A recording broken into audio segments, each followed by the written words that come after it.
Guys, সবাই কেমন আছো? আশা করছি সবাই ভালো আছে আর আমিও খুব ভালো আছি। তো সকাল সকাল আমার স্নান হয়ে গেছে। আজকে সাধের পরের দিন, আজকে হচ্ছে বাসি সাধ, আর সেটা হচ্ছে আমাদের বাবার বাড়িতে। তো তোমরা পুরো ভিডিওটা দেখতে থাকো, অবশ্যই তোমাদের ভালো লাগবে। আর কি বৃত্তান্ত সেটা তোমাদেরকে আমি ভিডিওর মাধ্যমে বলে দেবো। তো এখন আমি রেডি হয়ে যাব বাবার বাড়িতে।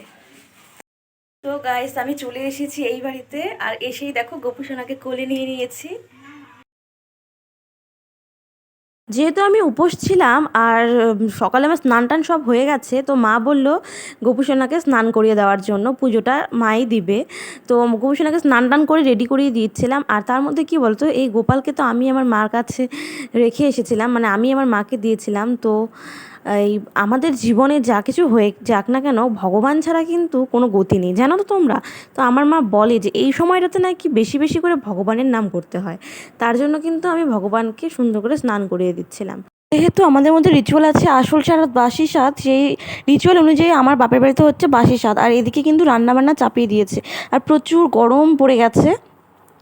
তো আমাদের বাড়িতে কিন্তু কোনো অনুষ্ঠান বড় মাই রান্না করে, তোমাদের আগের একটা ভিডিওতে বলেছিলাম।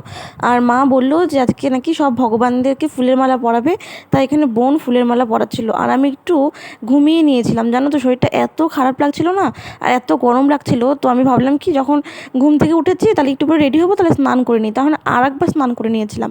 স্নান টান করে এদিকে দেখো ফুলের মালাগুলো আমি সুন্দর করে পরিয়ে নিচ্ছিলাম। আমাদের বাড়িতে কোনো অনুষ্ঠান লাগলেই কিন্তু গোপু সোনাকে, তারপরে ভগবানদের সবাইকে কিন্তু মালা পরানো হয়। তো মা বললো আজকে অনেক লোকজন আসবে, তাহলে তুই মালা পরিয়ে দে ঠাকুরকে, দেখতে ভগবানকে, তাহলে দেখতে কিন্তু অনেক সুন্দর লাগবে, সবাই বলবে যে না, খুব সুন্দর লাগছে। আর ভগবানের কাছে চাই যাতে ভগবান আমাকে দু হাত ভরে আশীর্বাদ করে, যে আসছে অনেক ভালোভাবে আসতে পারে, আর বরবাবু যাতে অনেক ভালো থাকে, সবাই যাতে অনেক ভালো থাকে, আমার যাতে সব মনের আশা পূরণ হয়ে যায়। তো এই গুরুদেবদের ভগবানদের আমি সুন্দর করে কিন্তু সাজিয়ে নিয়েছিলাম।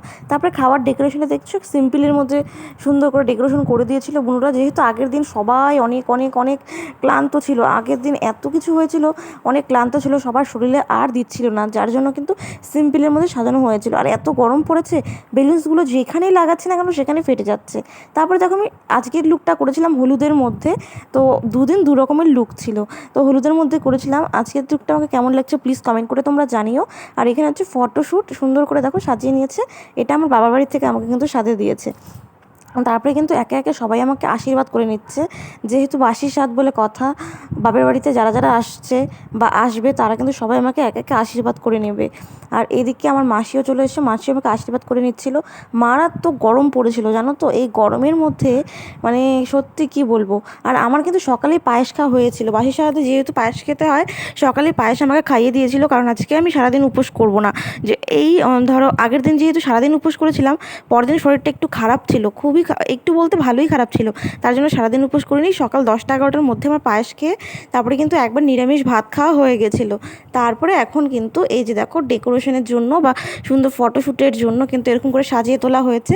আর যেহেতু সবাই আসবে, বাপের বাড়ির সাজ, শ্বশুর বাড়িতে এত সুন্দর করে সেজেছিলাম, আর বাপের বাড়িতে সাজবো না সেটা তো কখনো হয় না, যেহেতু আমি আমার বাবার একমাত্র মেয়ে, তার জন্য মা আমাকে বলছিল সুন্দর করে সাজ, তাহলে ভালো লাগবে সবার। এই যে আমার বোন দেখছো, বোনকে বললাম একটু আয় খাইয়ে দিই, যেহেতু বাচ্চাদের নিয়ে খেতে হয়, তো ওখানে অত বাচ্চা ছিল না, তাই বোন ছিল, বোনকে নিয়ে খেতে বসেছি। আর এখানে সবাইকে খেতে দেওয়া হচ্ছিলো। প্রচুর রোদ উঠেছে, এত রোদ না কি বলবো, প্রচুর গরম ছিল। আর দেখো আস্তে আস্তে সব লোক আসছিলো। এবারে তো যেহেতু অত বড় করে অনুষ্ঠান হচ্ছিল না, মিডিয়াম একটা অনুষ্ঠান হচ্ছিলো, তাই জন্য বেশি